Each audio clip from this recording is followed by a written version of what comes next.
Okay, now we're on. Hello. Yep, okay. Do it manual. Hello.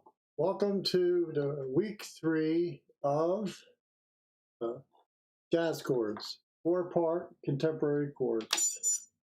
So if we don't have audio, yell. Chance to tune up.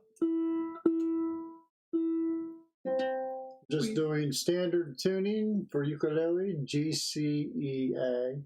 Doesn't matter whether it's high or low G. The low G comes into play when you maybe do melody and chord arrangements. And you can use the extra notes. So, we'll do a little bit of a review. Catch some people up. So, like we have sound. So, what are? There's more than one chord, so what are jazz chords? What is a jazz chord? Basically, a 4-part chord that finds its way into a wide variety of music. That's pretty much it, jazz chords. Now, we can base them off of our open position chords, our C7, our G7, our A7, our E7.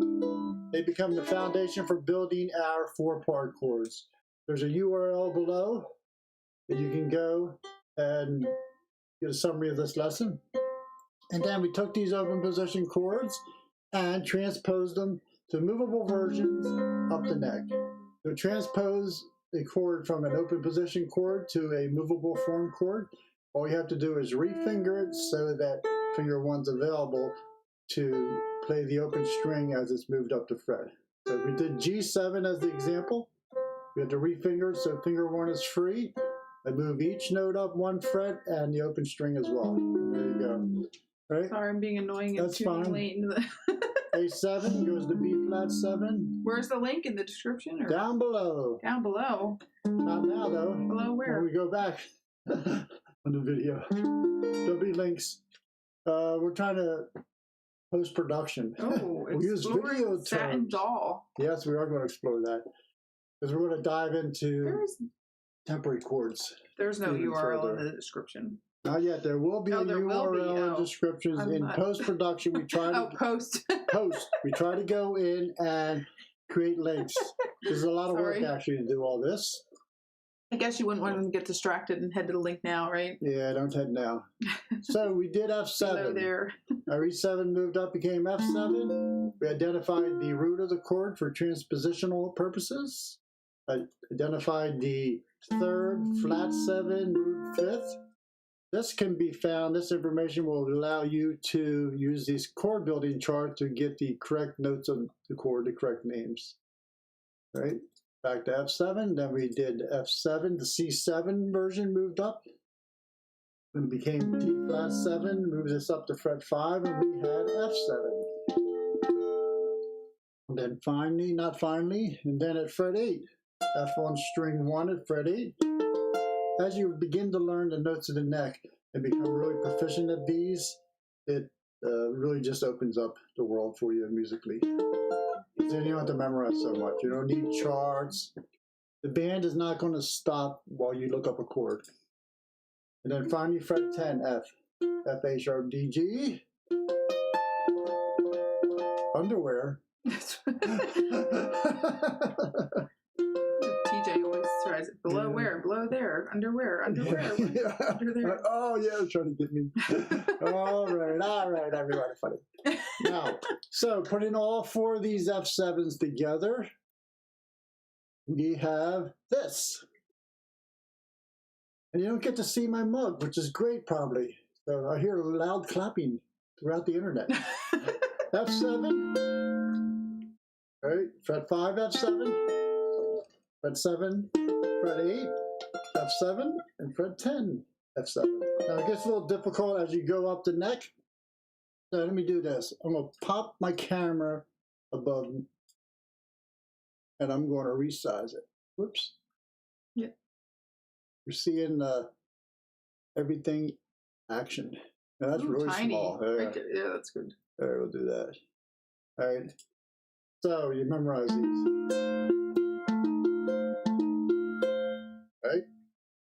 Now, this is actually where it really diverges as far as how you approach this.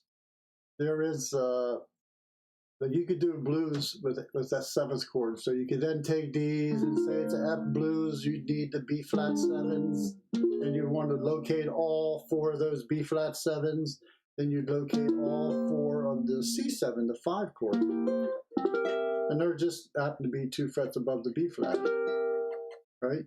Now you could also say, I want to work on like some, as I said in the description, we're going to explore Satin Doll. So we're going to cover some very famous chord movements. And one of the most famous that's built, inherently just built in our Western music. And I don't mean like cowboy music or nothing. We're back.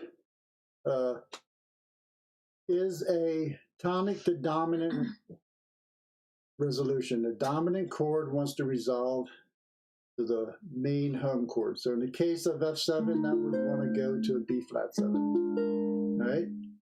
So we can look for chords in the blues. We have F7 goes to B flat 7, the 4 chord right away. That's like an inherent resolution. The subdominant chord, they call that 4 chord. Then we have the C7. The C7 wants to go to the F7. That's the 5 of the F. Right, so you see there's a lot of magnetic attraction between these chords. So then you would explore that, move up the neck and hit F7 here, and then get the C7 here, and then get the B flat 7 here, right? And just explore it. You can pick a song. But then we also did last week is we did all 4 of the F major 7s. So you can take a bit to review this, but we're going to cherry pick and I'll dictate what to do initially. But as you notice, the F7 is just, we took the E flat of the F and moved it up to the E. I'll hide this for a second and demo that first one, because there are some issues that pop up. One is sometimes fingers in the way, like this third finger. I can't really move that 1 fret higher physically, just doesn't want to do it. So I have to get my pinky there, but make sure I don't lose the other notes. And so I did this sometimes. What I'll do sometimes, I want to move up to here. I'll put my other finger there and I'll make sure I get my fingers there and not lose the other notes. So this is where charts help. You can print these out. Well, you can't print out the video, but we'll have links to this stuff. There's lots of stuff on my website, learningukulele.com, the most comprehensive ukulele site in the world. Hashtag Glenn. Hashtag Glenn. Right. So the next F7, F major 7 at fret 5, that was pretty easy. Didn't require a refingering. Just move up and we'll get major 7s. Then we would get all 4 major 7s. And then we did it with minor 7s. We get all 4 minor 7s, F minor 7s. Now, it turns out of the original big 6, the 7th chord, hit the wrong thing. Of the big 6, the 7th, sometimes called dominant 7, major 7, minor 7, the minor 7 flat 5 or half diminished 7, need another finger, there you go, diminished 7, and finally the augmented 7. That's 6 chords. That's the big 6. There's only 11 that you have to learn. But of these big 6, which are really predominant in music, when you want to get into the jazz and the American Standard Songbook, they call it, is 3 of them are bigger than the other 3. And the big 3 of the big 6 are the 7th, the minor 7, and the major 7. They just show up a lot. So much so that you'll memorize those before the others. Now, the 4th one that sneaks in there is the minor 7 flat 5 as a 2 chord that shows up a lot. So that would be like your 4th chord that you really want to master. Right? And again, just base them all. If all else fails, you can go back to your 7th chord if all else fails. And then just change the notes you need. But I would memorize all 4 F7s. Trying to show the images. all 4 major 7s and all 4 minor 7s, because they are just going to show up so much that you'll appreciate it. It'll allow you to play a lot of songs. All right.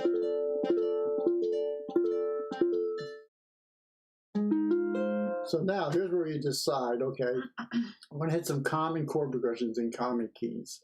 And I want to build on any one of these that I know better than the others. And it turns out the F7 will probably be it. So F7 is, I'm going to turn the F7 into my 5 chord. So this would be like in the key of B flat. F7 would want to go to B flat. So I'm going to take my first F7, and I'm going to give you a grip numbers, like a 4-digit number. This is 2, 3, 1, 3. 2, 3, 1, 3. This is F major 7. Oh, excuse me, F7. I'm thinking ahead. Right? Strap is twisted. Easiest way to get it untwisted is just redo it. All right. So F7. Now F7 as a 5 chord in the key of B flat, F, B flat, C, D, E flat, F is the 5. It wants to go to the B flat. Yeah. Superpower. Yeah, you need charts. Tune in at 4 o'clock, and we're going to actually touch on some basic theory that will really help you keep all this stuff in your head. I'm demanding you keep it basic. Yeah. It's going to be basic. So F7, now the hard part is, okay, you write that down, F7 will often go to B flat 7. You can look through like the books everybody plays songs through, and you'll actually see that it holds pretty true. Because it turns out the principles of music are pretty well defined, established. So practice F7 to B flat. Now I do my closest B flat. So this is what we call voice lead. If you look below, you'll see F7 contains the notes F, A, C, E flat. Oh, with your... They're added as the 1st, 3rd, 5th, and flat 7 of an F major scale. We do get our chord tones from the corresponding major scale of the root as a chord. There are some alternate ways of doing it, but F, A, C, E flat. Every F chord is going to be some form of the letters F, A, C, E. Did we forget to introduce ourselves again? That's Kelly. I'm Curt. We're from.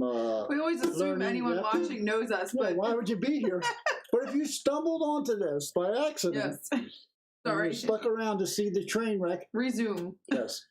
We're from Funky Fret. So we have a family music store, Boyertown, Pennsylvania. We live in Pottstown, next little town, Pottsgrove, between 2 towns. And I have a site, learningukulele.com. Everything's backwards. All right. So F7 to B flat. I'm going to call voice leading. The F is shared. F, A, C, E flat. A B flat chord is B flat, D, F. B flat, D, F. And we double the B flat. So the F is shared. Really easy. And it's like B flat's common chord. That's the first one you learned. It's movable.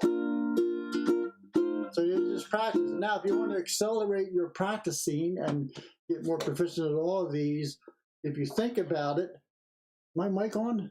Yeah. If you think about it, the minimum number of times you ever have to strum or stroke a chord. Oopsie, sorry. Now, if you want to accelerate your practicing. Oh, geez, I got an echo now. Earbud died. Yeah. If you want to accelerate your practicing and get the most out of the time that you're investing in it, spaghetti is the minimum number of times you ever have to stroke a chord or finger pick it or get the strings ringing for something is once. So just play it once and then go to B flat. Because it turns out the hands, they need all the work. I read this tip just recently. Muscle memory will kick in if you hold something for like 20, 30 seconds. Press it and hold it just as if you're going to play it. And you're sending the signals, the neurons, whatever, that, this is serious. The fingers, because the fingers do not think anything serious. They won't want to do it again. The moron fingers will. Yeah, neurons. Send the neurons to the morons. All right. The idiot cousin fingers.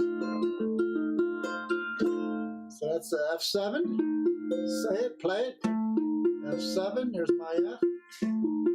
The other notes you could care less about initially, but if you do know them, the A, the E flat, the third, the flat 7, the fifth. I was in a workshop once with a pretty famous ukulele player. I was a fly on the wall, sort of helping out in the workshop. And yeah, it was a big workshop. Yep, and he was talking about, moving chords, get to start, altering chords and stuff like that. And he was talking about the fifth and the third and the seventh. So somebody stood up and asked the question, "You mean to tell me you know the name of every interval and note of all your chords?" And he said, "Yeah, you're supposed to." And then he looked at me and says, "Isn't that right? Then you know the name of it." I said, "Yeah, you're supposed to." You're sure it actually allows you not have to, you don't need a chord dictionary. You just need a solid foundation. And this is your seventh chord. F7 B flat. Now, you can make the B flat a 4-part chord by taking the B flat of this major triad and lowering that B flat to A, and we now have a B flat major 7. Now, often this one doesn't sound that great, so people will do this version, the 3-2-1 open. But this one does sound good when it's voice-led and set up properly. So that gives us the 5 to the 1 again, the F7 to the B flat 7. Right? Now, that covers like major chord progressions or cells or cycles, 5 to 1. It also could be a minor chord. It could go F7 to B flat minor 7.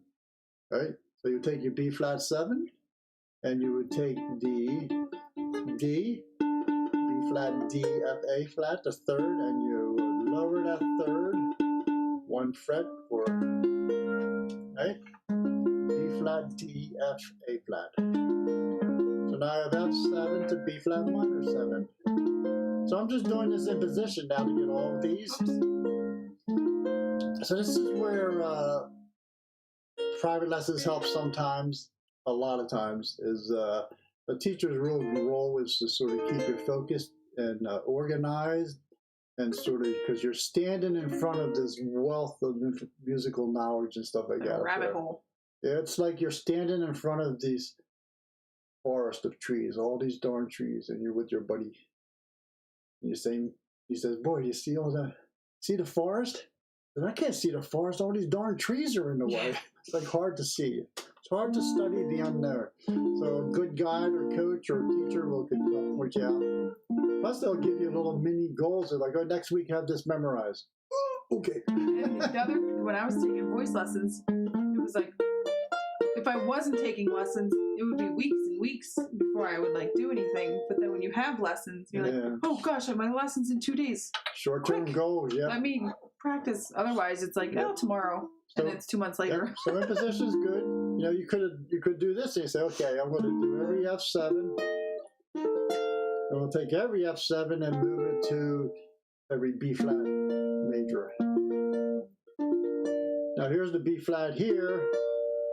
Little G shape moved up to fret 5 and 6. Take your G and move it up 1, 2, 3, 4 frets. Or if you don't count the one you're on, 1, 2, 3. That's confusing. It is. Just make sure you have B flat. So this is a B flat, but we have an open string G, which is not in the chord. So I need to get a note that's in this chord on string 4. So I can get B flat the root, which is nice, or I can get F, which is in the chord. So you actually don't have to memorize it. So now I have F7 here. That's pretty cool. So I go back F7 to this B flat 7. F7 to this B flat major 7. Wait, what is this one? F7. That's a B flat major chord. F7 to B flat minor 7. I like this one. Right? Now F7 can also go to F minor 7 flat. A B flat minor 7 flat 5. That's a mouthful. So I gotta take my B flat. And yeah, you definitely should, everybody should tune in at 4 o'clock, because there's some cycles sequences, if you memorize them, this stuff becomes easy, relatively speaking. Everything's relative, right? Easy. This is actually like a weird image came into my mind. It's like pushing that boulder up the hill. You know? One thing is don't give up, or that boulder is going to roll you over all the way back down. And there's no shortcut. You know? You want to get this, you know, it's just got to work. Let's work. Right? So that means that you could then say, okay, I need to really know every B flat, major 7, B flat 7, B flat minor 7, B flat minor 7, flat 5. Some of those I will think about because I don't play them that often.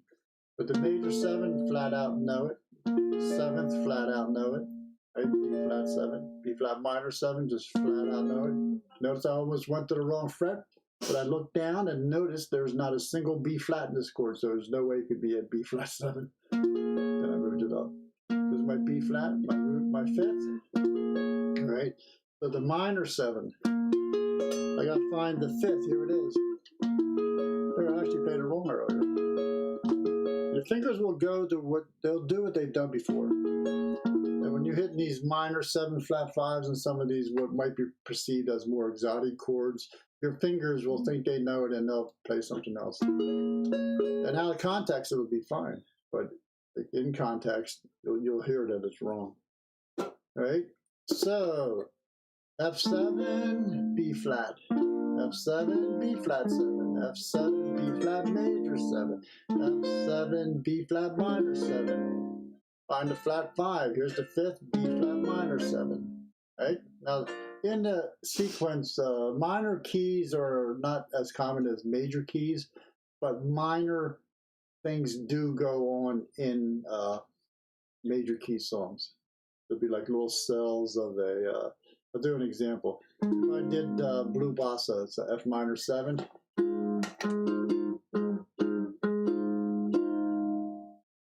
I'm changing keys. Did not notice. Me neither. Yeah, I changed keys. We'll do that when we do Satin Doll, but I'll sort of give you a tip of how I figure out different keys. Right, so F7 up here. Right, B flat 7.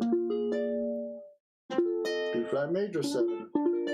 There'll be a couple choices for that. F7, B flat minor 7. The F is shared, so if you don't have that F in it, you know, you won't be doing the voice leading, which makes it sound really good. F7, B flat major 7. Right, now the next F7 is way up here.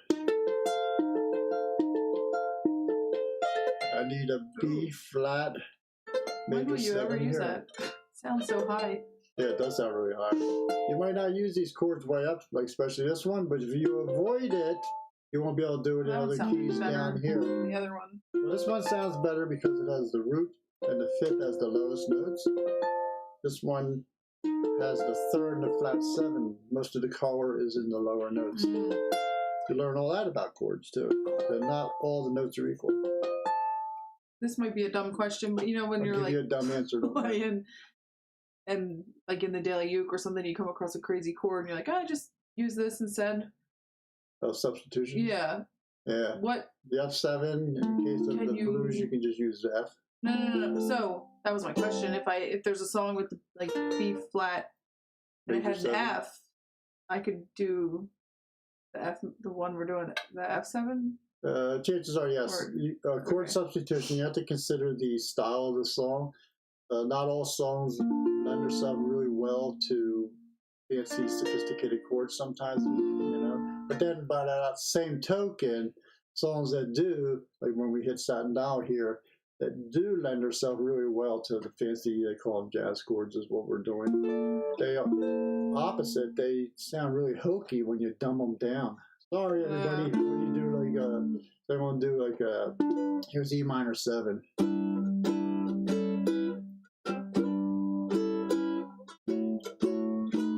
Right.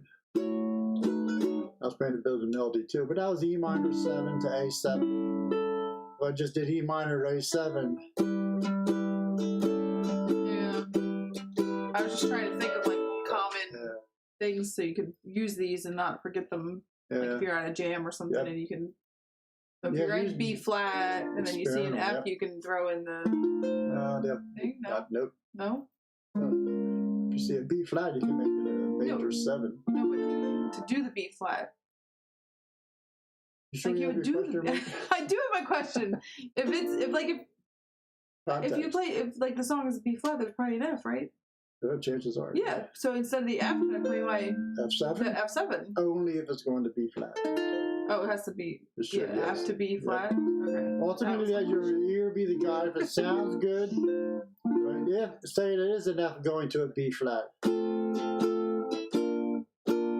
Right, you could do the F7, and it won't change the harmonic structure of the song. Okay. Basically, you have to know how the chord is functioning with the other chords. Like where it's coming from and where it's going, and you can't change its function yet. Oh. Or I just bring you with me and be like, can I do this? Now, sometimes you can cheat, like I've done at jams where people totally struggle with the B flat minor 6 or B minor 6 in songs and stuff. I'll use little secrets I know, and I'll tell them, play a D, you'll be fine, you know. But or if it's just a quick, it's not like the whole song, it's just uses it for like a one measure or something. And we can always do the internationally muted chord, and it'll work fine, right? So what I'm saying now is really that these cells, these little harmonic cells, like F7 to B flat major 7, right? You can explore them in that key. Now you do when you hit up here, like Kelly said, this is really hard to play up here, some of these, especially if you don't have a... No, it doesn't sound as nice. Yeah, it doesn't sustain. It sounds okay, but it's just really high. There's pick another key also, but pick one that's like maybe 4 letters away, 4 or 5. So I would do like F, G, A, B. Okay, I'll go to C, 5, because C is a lot better. So then I'll take, and that's where you can have a chart that's going to show you the roots and the fifths. If you went back to this chart, you can't really see it. It's really small, but we were on F and we did we were on B flat. So the 5th chord is F. See it halfway down the page, right? So we did F7 to B flat. So to take that same thing in the C, we want to do a G or G7 to C, right? If I go back, I have my G7, and I'll go to C. Now that's pretty close to the F, B flat. But you change the key far enough away that you can move this chord down the neck. Here's B flat 7. Now I know it goes to E flat, major 7. E flat minor 7, but I don't B flat right. Right? Notes of the neck are key on this, right? So we're going to dive through. So if we want to get to that Satin Doll. What'd you say? Dive? Oh, dive through. Dive through, yeah, dive through. Sources. I'm bouncing around fast. But we'll have these images available online. Right? Ooh, wait a second. Let me show this one again. Yeah. Oh, I thought you were hiding me. Ooh, nah. My allergies, I'm scratching my eye. All right, so let's take a song. D minor 7, G7. Then it repeats D minor 7, G7. So they actually call that a 2-5. In the key of C major, I'll do it this way. Is this better order? C, D, E, F, G. We only have to go to the 5th. C, D major is the main chord in the key of C, C major 7. Then it does D or minor, D minor 7 would be the 4-part version. And the 5th is always the 7th, the dominant chord. And that's actually why they would call G7 dominant 7. And that would work in this case. This is a dominant 7. But remember, dominant is a function, not a chord type. So D minor 7, the 2 chord, to the 5 chord. So we find D minor 7. And then we go to G7. Now you can, if you're doing like some guitar or something, you could avoid the open strings and do these up the neck and it'll still sound good. I would do D minor 7. And I'll show you what I'm doing here. I'm picking the 2nd shape. I'm finding the D on string 2. Excuse me, string 3, fret 2. So I'm taking this F minor 7 and moving it down to 2, 2, 1, 3. Do 2, 1, 3. This is D minor 7, D minor with a pinky or F. Put the third finger in there for D minor. Yep. Now, any shape coincidence between other chords is just that, a coincidence. Because F is a completely different chord than D minor 7. Now, somebody out there might be really astute and say, hey, that's the same as F6. Right? But you don't want to really do that. I was going to say that. Yeah, you don't want to do that mental gymnastics ahead of time. You can use it after you sort of get your chord and realize it's the same shape as something that you already know better. Then you can reuse that. So here's D minor 7 to G7.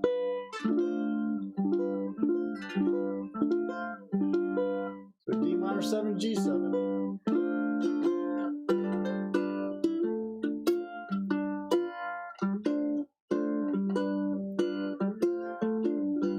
As far as copying, I went to finger style, but you can also do just like quarter notes.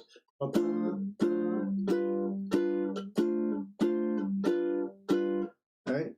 Any style you can do, like.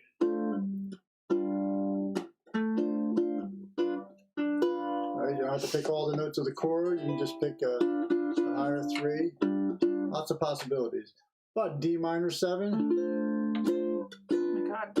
The heck's A flat minor 7. Where's that? We'll do that. It's actually pretty easy. Right now, when I memorize this song, there's a roadmap through this song. D minor 7, C7, a 2, 5, key of C. It doesn't resolve to C though, so right? Then it does E minor 7, A7. Well, I just might move that up. 2 frets. Or you just take your first finger off and then E minor 7, right? Yep. But I would move it up. So realize that the D minor 7, G7 just moved up a whole step musically to the E minor 7, A7. So say you play this key, D minor 7, G7, you have a male vocalist or singing it. Well, that's great, you know. The female might come up and say, well, I can sing that song, but I can only do it in F. I can't do it in... What? But sorry, sit down, miss. Okay, F. Okay, the 2 of F is G minor. Oh, G minor 7, C, C7. Move it up a whole step. Now, as I'm playing that, I'm thinking, well, there's some more chords after this. So you think of, okay, in the key of C, what's, look at that second line, I'm picking the D7 chord. In the key of C, that's the 2 chord, like the D minor, but it's not minor anymore, it's a 7th. So I'm playing the G minor 7 for her, C7, move it up. I'm thinking, what's the 2 chord? The key of F, it's G. So that means G7 can be preceded with D minor 7, it's 2, to G7, and then the whole thing moves down a half step. And then it resolves to the F. I just did fancy 6/9 chord. And you might ask, well, I said D minor 7 to the G7, but what was the next chords? I don't care. I just know I moved down a half step. I can figure the names out later. It would be D flat minor 7 to G flat 7, but you don't really need that. Then you have to figure out those last 2 chords, and that's just 2 chords, E minor 7 flat 5, A7, that actually is a 2, 5 again, but the A7 is the 5 chord of D, so it's just taking you back to D. A lot of music is just this very cyclical thing. Tension and release, right? The tension is built up by moving out to that 5 chord, and then it always resolves itself back to that 1. 5 to 1, you'll hear that a lot in music. So as you're playing, you can be thinking of this, and this is where you can really practice this stuff also away from the instrument. The fellow I studied with, at one point, we were going over a lot of stuff, even this kinds of stuff, and I asked him how you memorize so many darn songs sometimes. Yeah. One, he has a photographic memory, I think. Oh, well. But he also said a roadmap through the song, a roadmap, you know, like if you're driving home from work, Still get lost. You know, you probably find your way home. You know, and sometimes you'll get home. You've been listening to the radio. You'll get home into your driveway or park, and you might think to yourself, Really, "Oh man, I wasn't even paying attention the whole drive home. How the heck did I get there?" The road map, the road home, the route you take every day is just ingrained into your memory. Same thing with these harmonic progressions that are so common. You'll realize they're that common. They'll just be ingrained into your memory. Your ear already knows them. And then your fingers just have to be trained, and they'll be able to do it. It's just that same process. So the keys don't matter. Here's D minor 7, G7. Up a half step. Now I know D minor 7, A7. So 2 chord is D7 there, preceded by its A minor 7. Then C.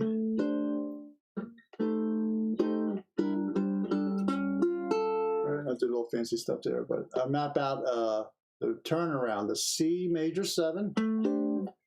Here it is. You'll find that one doesn't sound that great. So you do usually change it to that. Or just learn this chord. I'll teach it to you right now. Ready? So, we hit this camera here. Screen. Boom. Whoa. Yeah. Whoa. Look at that. Let's hide something here. Boom. All right. So here's your C chord. Play a C chord. Everybody play a C chord. Nice, pretty straight major C chord. Great for folk songs and everything.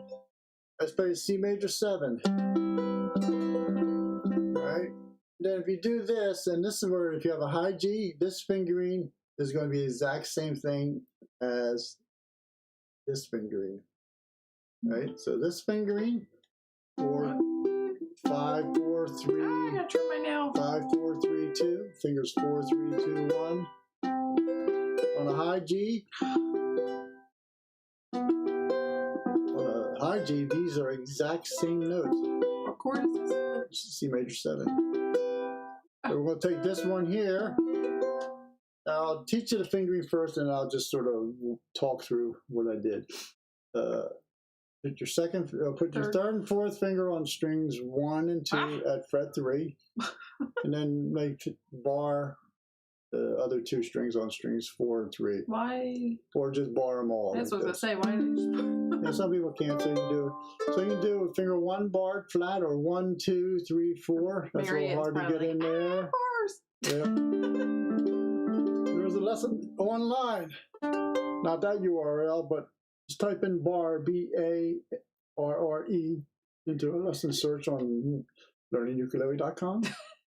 We need like a sound effect. Yeah, boy. So here what I did. I'm playing these 2 notes here. This is a G and a C. That's the root and the 5th of a C major 7. Then I'm playing A on string 4, fret 2, and D. So this is the 6th in the C major scale, A, and this is the 9th, D. So I'm playing a 6-9 chord. This chord is gorgeous. This chord, listen to this one compared to this. It's pretty, isn't it? It just like floats there, so nice. So that will be my chord that I'll always play instead of the C major 7 here. And chances are I'd have to look at the melody. Let me see. Did I have my browser here? I didn't do it. Talking to myself here. Just want to jump somewhere. And never mind. We'll be back. All right, I was just looking. I don't really sing the song that much. I can play the melody. I think the melody is the ending melody of the one of the verses is a C note. So a C will not sound good as the melody when you play a major 7th chord. You want to play a straight C major chord if the melody is C, or a C 6th chord. Sorry. Right? We haven't done those chords yet. C6, which is taking the major 7 and lowering the 7th 2 frets to the 6th. So you learn all these chords by the formulas and what notes you have to change to get the other ones. Because then if you forget it, you can just locate the notes and move it. But here, I've done an alternate version of a 6/9 chord. It just sounds so great. It's like my default substitute for C major 7. You don't see that chord too often, though. No, you won't see it. I like it. A lot of times you won't see it written out by a composer unless it's like a chart for a ukulele player to play or a guitar player, and he wants you to play C 6/9. Whoever wrote the chart, they will write it out. Because if they don't write it out, it's not going to be played. Like I do this at the jams, that people will verify this. I'll change some chords or recommend changing some chords in the yellow book just to make it a little bit better, sound better, easier to play sometimes. And I know I just sort of mention it, but I don't recommend that we do it because unless you actually write it in your book, you're not going to play it. So you should advocate that people bring a pencil to the jams, because then everybody, if you're the same club, you can make the changes to the chords and say, okay, let's all play this instead. Or if you just play C, and this sounds great with it.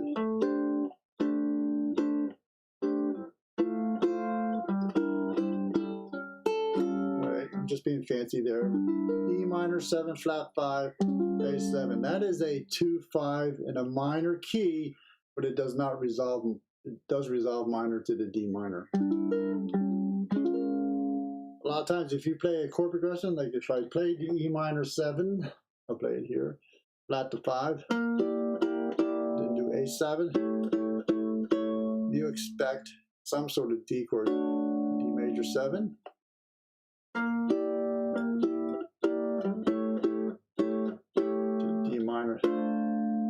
Right? We hear this is in contemporary music. You just hear it a lot. So back to Satin Doll. D minor 7, G7. Move it up a whole step.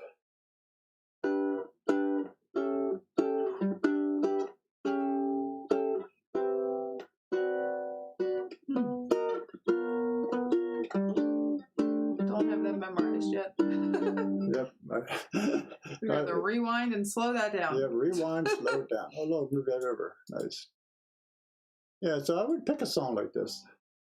Now, if you're working on a song that has nothing but 7th chords, you're really not to this level yet. Go back and play 5'2" Eyes of Blue. That starts on C, then it does E7, A7, 2 measures, D7, a measure, G7, a measure, and then turns back. All right. So memorize the song too. Now that actually spells the word. It does a E-A-D. If it was the word bead but no B, B-E-A-D. So C, and then E, A, D, G. You'll see that chord progression in songs, and you will see the first couple chords, and you actually don't even have to look at the next chords. You know what they'll be. More than 9 times out of 10, which is probably pretty hard to do, it will be those. So that's pure 7s. So C, C6/9 I'll do. Now on the A7, 2 measures, I might play one measure of one A7 and another measure of another A7, or even do every 2 beats. Right? Gives you a chance to explore just the 7s. So once you learn your 7th chord, how you approach this ends up being sort of either somebody telling you what to do next, or you have to systematically, you can learn all 4 voicings of all these chords. So there I did D minor 7. Because not only will your fingers, now here's an interesting point, I have to climb out of the saddle. When you play F minor 7 up here, fingers out of the way to show fingering. These 3 and 4 here of the F minor 7, let's jump back to it. I'm doing the first one. There's no fingering on these charts, all right? But look, take a look at that. It's 4 notes. They're on non-adjacent strings, and there's a fret open between them. All right, so F minor 7, I use 3 and 4, and then you can bar in the lower fret area like this, covering strings 3 and 2, because finger 3 is handling string 3. So that's my F minor 7. As you move up the neck, it gets a little tighter.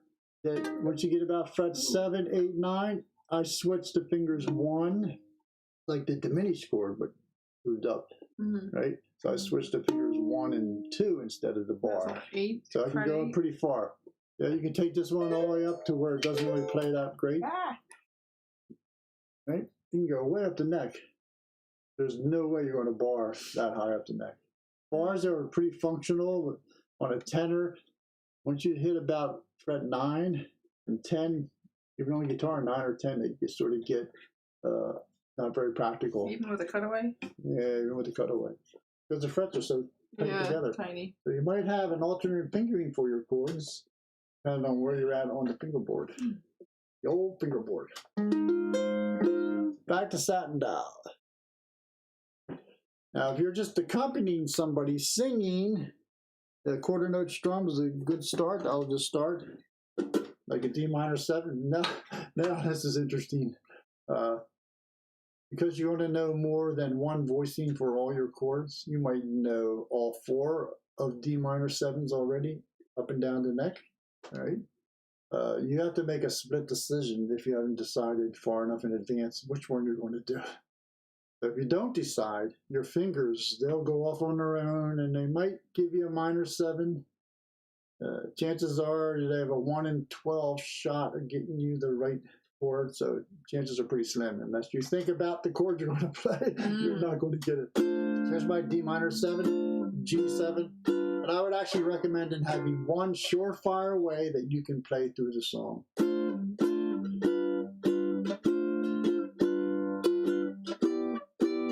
I'm just reusing the same fingering. Now I need A minor 7, we'll do it right here, D7, A flat minor 7, D flat 7, then that's C, 6, 9, F major 7. Now here's a change. This is from a play along track I created.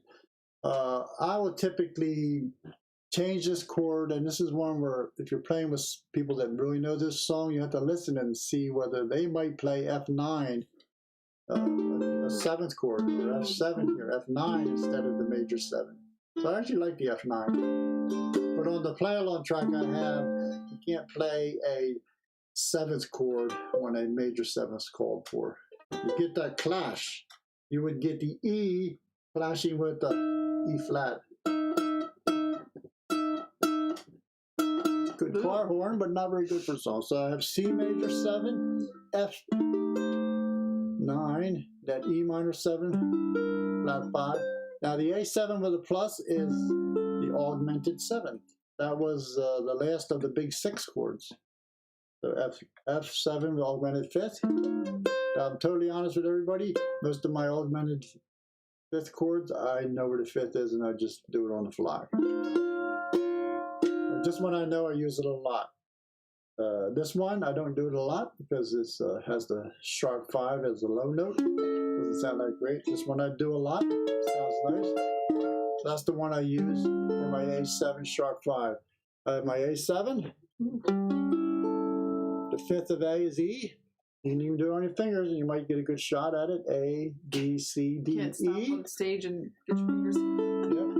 Think ahead too. As soon as you play a chord, like if I play this D minor 7 here, bar fret 5, there's nothing I'm going to do to make it more G7, D minor 7 than it is. I could be thinking of G7. I'm thinking G7 here. I can't do anything about it yet because finger 1 is totally blocking the road to G7.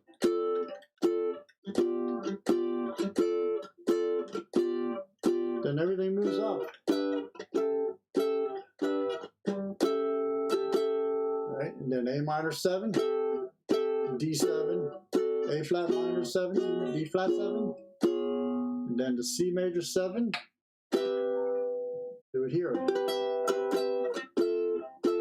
Then E minor 7 flat 5, A7 sharp 5. Here's my A7. There's my sharp 5. Right? There's a lot to it, isn't there? Huh? Then I'm channeling, I'm singing it in my head. I know maybe the first verse or half of it, you know, like a cigarette holder, which wigs me over my shoulders. She digs me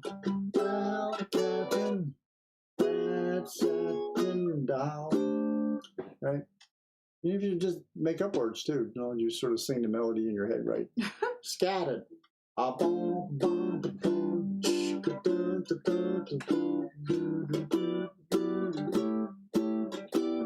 you have to be careful too, because if you like it, I stopped. It's a good. Did you really? Yeah, it's a we good. Didn't know. Good teacher trick if you realize like you weren't paying attention and trying to figure out what the next chords were. You want to stop before you mess it up. Nah, but you have to think. Because I did different D minor 7s. Oh, that wasn't the one I did earlier. E minor 7. Now if I'm reading it, I'll look ahead. A minor 7, D 7.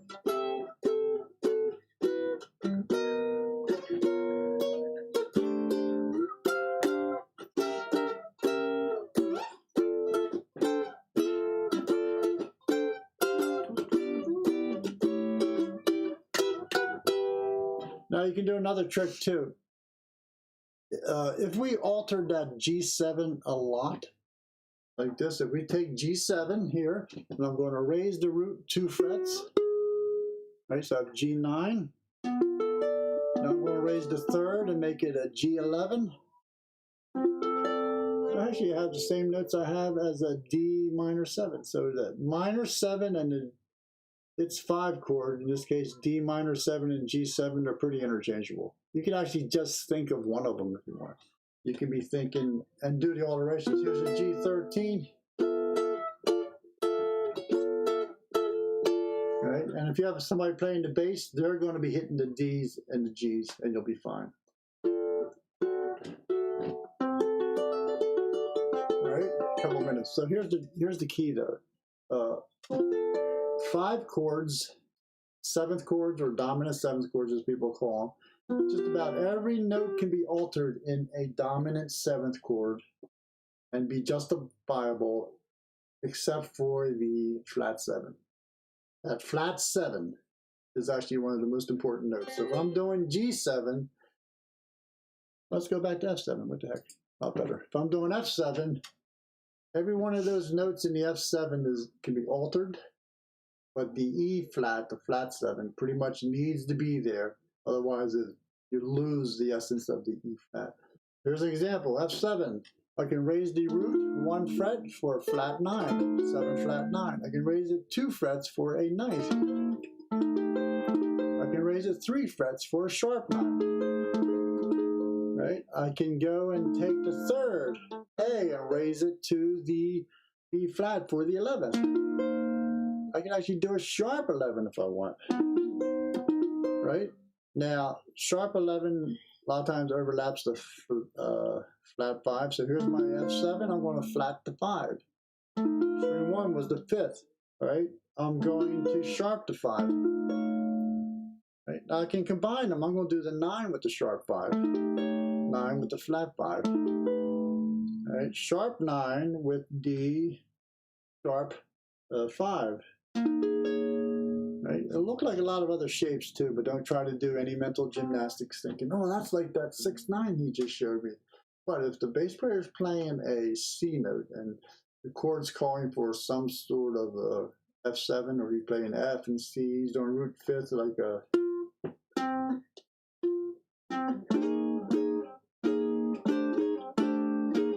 right? As long as I don't change that E flat, I have the essence of the chord. You can always put your fingers on any shape you want on the instrument. Say for an F7, I'm going to close my eyes, I'm going to move it up the neck and just put my fingers on some really random thing. All right? But I'm looking down really quick and making sure I don't have an E in there. If I do, I'm going to move it up. Right? Because I did have an E in there, so I could not justify that E. I need an E flat. I'm going to move it to F. So I could justify every note as being some form of chord tone or alteration for an F7 chord. So here's my B, that would be the 11th. Here is the F sharp, or in this case it would actually be a G flat, the flat 9. Here's A, the 3rd, and here's F. So pretty much just some sort of F7. All right, so notes of the neck are key. Was this on your guitar CD too? I don't think I did Satin Doll on my guitar CD.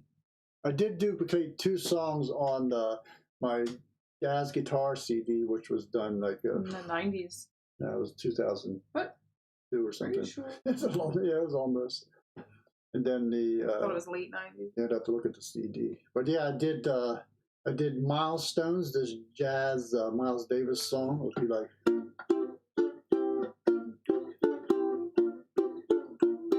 Right? But it was like this.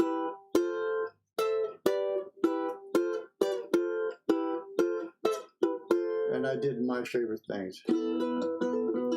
Now, if you listen to both recordings, Milestones sounds exactly the same on the ukulele version and the guitar version. Oh, you had it on both? Yeah. What was it? Milestones, a Miles Davis song. And then My Favorite Things. And My Favorite Things, they sound completely different. The guitar version versus the ukulele version. And they're both jazz trio. They're both bass and drums. It was a different bass player, different drummer, but they pretty much do the same role, you know. Who was the bass and drum on your first one? Steve Beskrone, Philadelphia bass player. He's played with like everybody. He played with Ray Charles. Really? Yeah, all kinds of people. He was like really pretty good. He was like one of the first call bass player that you would call if you were doing something. Who's the drummer? Daoud Shaw. It was his studio. He was the original drummer for the Saturday Night Live band. Oh. He was actually like in the Bumblebee band when they did that skit and stuff. I don't remember. But he had a Radioactive Productions, he called it, studio outside of Philadelphia. He did it there. Is it still open? I'm random today, sorry. Yeah. Going off on different. Chuck Anderson produced it. I had a couple originals on there. Midnight at the Jazz Cafe, that was one of the originals. The name of the CD. Yep. And then Kelly Belly, a song I did for Kelly, a blues. Still have to write Amy a song. Yeah, I know. Yeah, my sister. Yeah. That's right. I'm in second. I'm the youngest, so there's no photos, less photos of me and everything. So that's why I got the song. Yeah, it's like so everybody that has more than one kid. It's the baby book for the first kid's pretty good. The baby book for the second kid is like got his date of birth in there, and that's it. Yeah, and me being the second child, I swore I wouldn't do that with my kids. And she did. I did. Poor Allie. She goes around the house and looking at all the frames. No me, no me. Yeah. She has a few up, but not as many as TJ. So now, I had a question earlier too, a mail in one can be applied to any one of the videos we do, is like, how do you organize this stuff for yourself? Thank you, Marion, if you're still watching. I think I do have some stuff online. I did a how to practice kind of session and stuff, a workshop. But because there are so many things to work on, you can view music as being melody, harmony, and rhythm. They're the three main elements, and it's tied together into like arrangements and stuff. But then there's two approaches to learning. One is the very systematic approach. That before I actually really worked on a lot of songs doing this melody and chord stuff that I sort of like to do, is I did all these big chords, the big six and the rest of the other five. And when I did it on guitar originally, and it had minimum, you had to do like at least, instead of 4 of these for like F7, and we did C7 on the guitar, we had to do 20 of them. And so I systematically just one week did all the F7s, right? All 20 of them. Next week, all F minor 7s. I'll do minor, F minor as an example. All F minor 7s. F major 7s next week. So if you spend like a lot of months just really developing the vocabulary of these chords so that you can really get to them quickly or derive them from a known chord that you just flat out know really well, when it comes time to really work on songs, you can just beat through them pretty fast. I tell this story a lot, is that I was in my studies doing jazz guitar, and Chuck Anderson, who I studied with, said, "Oh, you really should be working on songs," because I always did this kinds of stuff. I do all the gymnastics. You were here last week, you heard. Yeah, you heard it last week, probably. When he told me pick 5 songs, do them next week. So, okay, but the 5 songs you had to do the melody by itself, the chords by themselves as you're accompanying somebody, solo over them, which meant you had to do a harmonic analysis of the chords, knowing what they are, all right, and then a melody and chord arrangement of it. And I was almost pulled it all. I didn't quite do it. But when he gave me these to do, like all 20 F7s, all 20 F minor 7s, using that as an example, I didn't know you didn't I had to do them. I didn't know you didn't. But it's pretty rare. You find, I actually sort of found out that I was probably a pretty good student, pretty stubborn, stuck with it. And a lot of students, you just do one of these. Now this is where it diverges. You could say, okay, I'm going to get all F7s, but I want to really use them. I don't want to wait. I want to use them. So then you can say, like we did last week, took them and turned them into the blues. So I'm doing like an F blues. So I need F7, then I need the B flat 7, now I need a C7. I just took the same chord and moved it. I move it up, transpose that one into the F7 and the C7, and incorporate the open position 1 into it also, because it's easier on ukulele. So I would explore all 4 of them, transposing them. Then I would combine them. Now that's where you have to think. As soon as you do 2, you know, don't play the same chord each measure. I need B flat, sorry. Wrong chord. That's funny. So here's my B flat. So these 2 chords can get mixed up pretty easy. You gotta locate those roots. So F7, B flat 7. Is that right? Oh, that's still wrong. I was right. Because your ear will not. Your ear won't let you down. Your fingers will.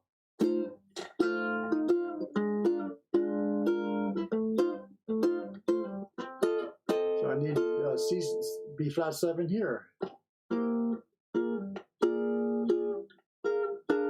Different one each measure. This is hard to do. It's well worth it in the long run, though. Or you can do like we did here with Satin Doll. Pick a song. It goes through. Now, if you're going to solo over it, though, you have to be able to sort of analyze it and realize that the D minor 7 and G7 is come from the C major scale. Then it moves up to D major 7, yeah, and then these are 2 5 1 2 5s. Of a major key, but what scale do they come from? So the D and G come from C, the E and the A come from the D major, the A and the D come from G major, then the A flat and the D flat, they come from G flat major. Then you have a turn back. The C major 7 and the F major 7 are from the key of C major, but then the first chord in the song is a D minor, and I need a lead into that with a 5 chord, and you can include its 2. So in this case it was minor, so E minor 7, flat 5, A7. Right? Initially, when you do this analysis, it's looking things up in a chart, learning how chords work and stuff like that, and it's not really instantaneous. Not at all. Right? Write it down, write it down, write it down.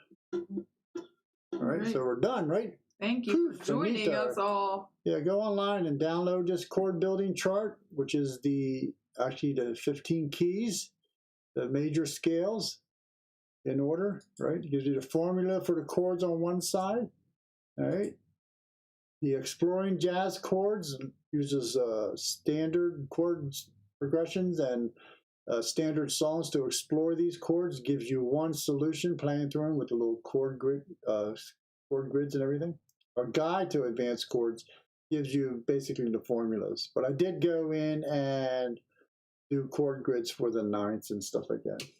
And if you get your forever membership on learningukulele.com, you get all these for free. Book PDF download for free. Even guitar ones if you want. And I've written about 50 books, so you get like 50 books for free, 600 lessons.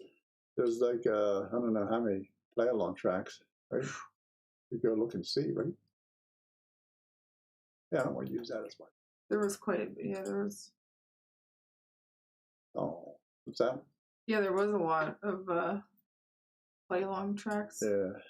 Premium play-along tracks, not found anywhere else. 69, 70 of them. Right? All My Loving, All of Me. Yeah, jazz ones. All of Me, that's a favorite. Foggy Day. Satin Doll's up there. It's sort of done like an organ trio. It's really pretty cool. And finally do this. I harp on it all the time. Learn the notes of the neck. Not that hard. It's just time consuming. And the summary is Big 6. If you type in Big 6, you'll get all these chords. And then the series, if you go in and type Big 6, the series, it really takes you step by step through each one of them. Each voicing, turning them into, let me check it. Sometimes there's so much up here that I haven't done this in a while. Oh, you're not typing. I know. Oh. Loses focus. Loses focus. Did it again. Oh, there we go. That's Big enough. 6 search. Yeah. Yep, so it'll go through, it'll give you the first F7. Like each lesson is like 4 lessons just to get through the F7s. Broke this video down into a bunch of different parts, right? And and gives you, talks about color tones of the chords, the 3rds and 7ths, and then tells you the level 1 chords. And I think there's lessons for those. Geez, there is. Ooh, check that. Broken link. Yeah, if there's any broken links on the site, if there's any. When you find one. Yeah, when you find one, let me know. A lot of people won't let you know things are broken. But it's hard to go back and check your own sites and stuff. That's an old thing. No. Okay, yeah. Cool. Things to fix. Right. There's never a shortage of things to fix. All right? So we'll see you all at 4 o'clock. So hit them chords,